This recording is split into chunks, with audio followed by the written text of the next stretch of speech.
And lastly, our fearless leader, Jeff Schaffer. Jeffrey, this is Laura and I's 7th year as co-advisors of the Nursing Club, and I know Laura agrees with me that you have been our best president yet.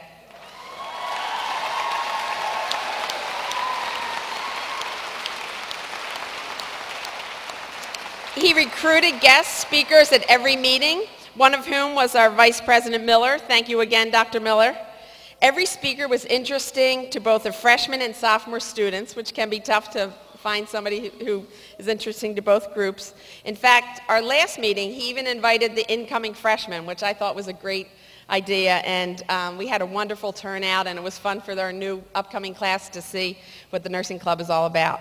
He also had a nurse recruiter come at our last meeting who is from a large physician practice, and who actually graduated my first year here, ironically. And I hear that more than one of you have obtained a job from that meeting, so that is awesome. So congratulations to those of you who have a job. Oh, he wants a kickback. But one of the nicest things about Jeff is that he stepped up to be our president. We found ourselves without a student leader at the end of last year, and Laura and I have a joke that there's a curse of the Nursing Club vice president. Janelle, I know you're here helping us. You broke the curse. You'll be here next year, so. But the vice president is elected and automatically becomes the president next year, and makes for an easy transition between the Nursing Club. But 5 of the last 7 vice presidents haven't made it to the second year, so we asked and maybe even begged Jeff to be our president, and he graciously accepted, and he has gone above and beyond. So thank you to Jeff Schaffer.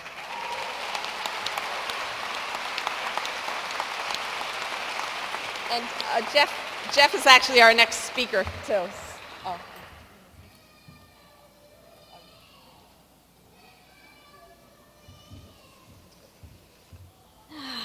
All right, everybody knows Jeff. Jeff's going to give our closing remarks. Please welcome Jeffrey Schaffer.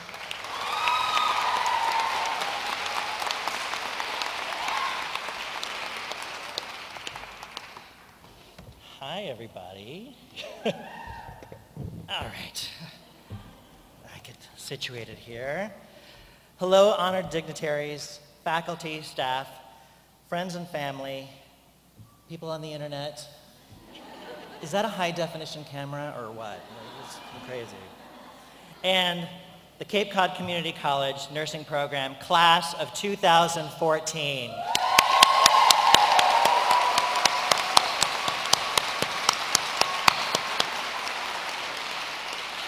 I get to speak to you today because I served as president of the Nursing Club. Mind you, as Dr. Kate Casey Lane said, I was not elected president. At the end of last year, I was the only remaining candidate, which to me sounds a little bit more like the Hunger Games. When I was asked to speak, I considered doing a traditional inspirational speech, referencing quotes that I love, such as Art Williams's, "I'm not telling you it's going to be easy, I'm telling you it's going to be worth it." And I also considered focusing on Florence Nightingale, with my favorite Florence Nightingale quote, "I attribute my success to this: I never gave or took any excuse."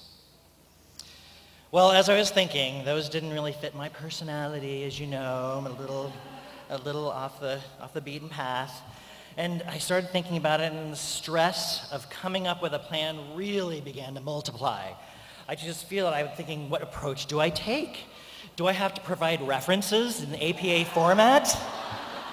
Have I picked the right career? What made me think that I could become a nurse? I had to learn all that information, and all these teachers who taught me all that information, and deal with all those patients during clinicals. I can feel the cortisol racing through my body, affecting every system. So I know what I'll do. I'll reach into my old bag of tricks.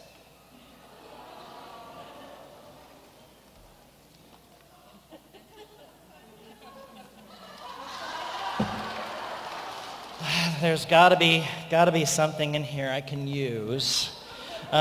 Dissociation, no, it doesn't sound right. Denial, I always like that one. I'm gonna give that one a rest. Oh, here's one. Here's a good one. Regression.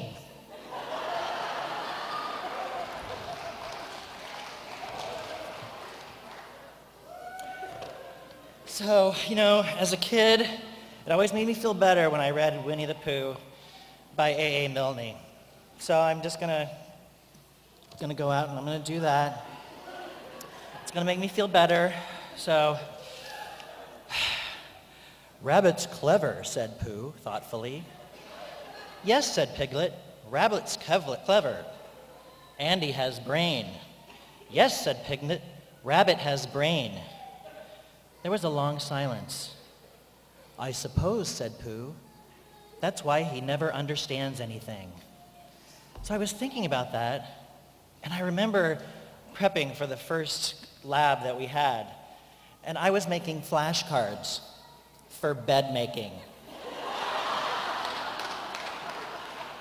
I'm almost 50. I've made a few beds in my life. I can use my life experience. I don't need to make flashcards for that.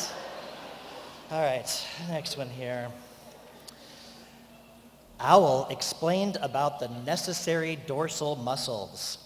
He had explained this to Pooh and Christopher Robin once before and had been waiting for a chance to do it again, because it is a thing you can easily explain twice before anybody knows what you're talking about. And I thought, wow, that really matches how I felt about antihypertensive meds.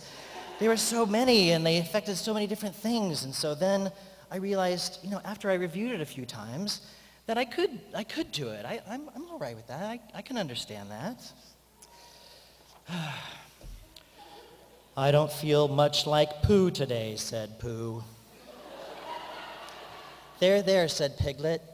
I'll bring you tea and honey until you do. In clinical, I helped patients feel better, right? Didn't I? Anybody? Yeah, I did. I helped them. I used tube feedings and narcotics instead of tea and honey, but I did it. So I can do this. Just because an animal is large, it doesn't mean he doesn't want kindness. However big Tigger seems to be, remember that he wants as much kindness as Roo. And I thought, yeah, I do. I know that every patient needs kindness and empathy. I know that. I feel better about that.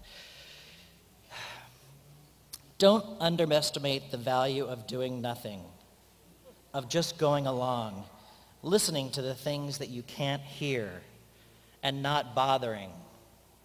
Oh, yeah. Dr. McGurk said, always use silence. Use silence in therapeutic communication. I can do that.